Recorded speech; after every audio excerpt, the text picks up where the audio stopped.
3 दिन पहले हुजूर अकरम सल्लल्लाहु अलैहि वसल्लम की शान में गुस्ताखी हुई और गुस्ताखी भी किसी और मुल्क वाले नहीं किए, किसी और दुश्मन ने नहीं किए, बल्कि गुस्ताखी भी पाकिस्तान के मकामी शहरी ने की है। हुजूर अकरम सल्लल्लाहु अलैहि वसल्लम की शान में ऐसे गलीज़ अल्फाज और बेहुदा अल्फाज इस्तेमाल किए जिसको मैं अपने ज़बान से दोहराना भी पसंद नहीं करूँगा। हुजूर अकरम सल्लल्लाहु अलैहि वसल्लम की शान में गुस्ताखी करने के बाद लोगों ने उसकी social media account Facebook ID Pashtun Buneri के नाम से जो थी उसको रिपोर्ट उसके ऊपर मार दिया और फेसबुक ने उसकी आईडी को डिलीट कर दिया।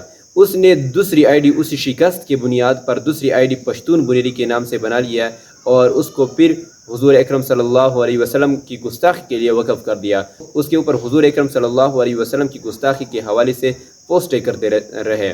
उसके बाद अवाम ने फिर से उस आईडी पर भी रिपोर्टें करना शुरू कर दिया और उसको भी उड़ा दिया उस आईडी को।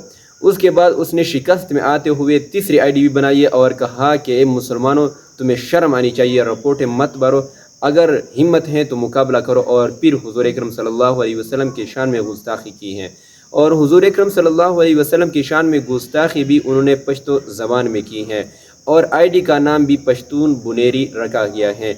बुनेर एक पठानों का KBK का इलाका है, तो उस हवाले से उसने पश्तून बुनेरी रखा गया है। फिर अवाम ने बड़ी जदोजहद की और बड़े बहादरी के साथ मुजाहरा किया और उसकी डिटेल मालूम करना चाहिए। तो जब डिटेल उसने मालूम कर लिया तो उसमें पाकिस्तान का नंबर ऐड था। मुकम्मल नंबर तो फेसबुक वालों ने शो नहीं किया, नंबर के आखिरी 3 हिंस से शो किए हैं और नंबर की तादाद हिंस से जो है तादाद वो भी शेयर किया। तो उसके बाद वो तादाद जो गिनी तो पाकिस्तान का नंबर बनता है।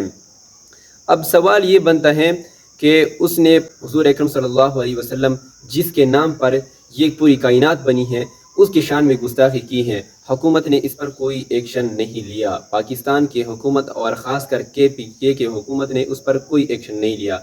अगर पाकिस्तान की हुकूमत चाहती तो ये मालूम कर सकती थी कि ये शख्स कौन है और इसकी सब कुछ डिटेल मालूम कर सकती थी, लेकिन पाकिस्तान की हुकूमत इस मसले को बिल्कुल समझते नहीं हैं। हमारे प्यारे नबी करीम सल्लल्लाहु अलैहि वसल्लम की शान में गुस्ताखी हुई है, इसको बिल्कुल कोई मसला समझते नहीं है, इसलिए इन पर कोई वज़ीर आला, कोई पाकिस्तान की वज़ीर आज़म या सदर ने कोई इस पर एक्शन नहीं लिया।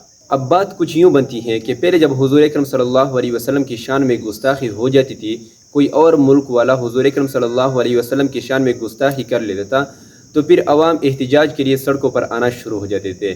तो फिर हुकूमत मुज़ाकिरात के लिए आ जाते थे कि सड़कों को बहाल करो और हम इतना कुछ कर सकते हैं कि उस मुल्क के साथ बाइकाट कर सकते हैं, उसकी प्रोडक्ट के साथ बाइकाट कर सकते हैं। अगर पाकिस्तान की हुकूमत चाहे तो उस शख्स को गिरफ़्तार किया जा सकता है, लेकिन उसके बावजूद उस शख्स को गिरफ़्तार नहीं किया और उस शख्स को मालूम भी नहीं करना चाहा। और जब बात आती है पाकिस्तान के इदारों के ख़िलाफ़ कोई शख्स बोल लेता है तो उसी शख्स को उसी रात को उठा लिया जाता है, चाहे जहां भी हो पाकिस्तान में, जिस मकाम पर भी हो, उस शख्स को गिरफ़्तार कर लिया जाता है और उसको इबरतनाक सज़ा दिया जाता है। लेकिन जब बात आती है हमारे प्यारे नबी करीम सल्लल्लाहु अलैहि वसल्लम की गुस्ताखी की है तो उस शख्स को कोई सज़ा और कोई गिरफ़्तारी, कोई इबरतनाक सज़ा नहीं दी जाती है। तो यहाँ से बात मालूम हो जाती है कि पाकिस्तान की इदारों को अपनी फ़िक्र है, लेकिन जिसके नाम पर पूरी कायनात बनी है उसकी फ़िक्र नहीं है। और आखिर में मेरी पाकिस्तानी हुकूमत से एक मरतबा फिर से गुजारिश है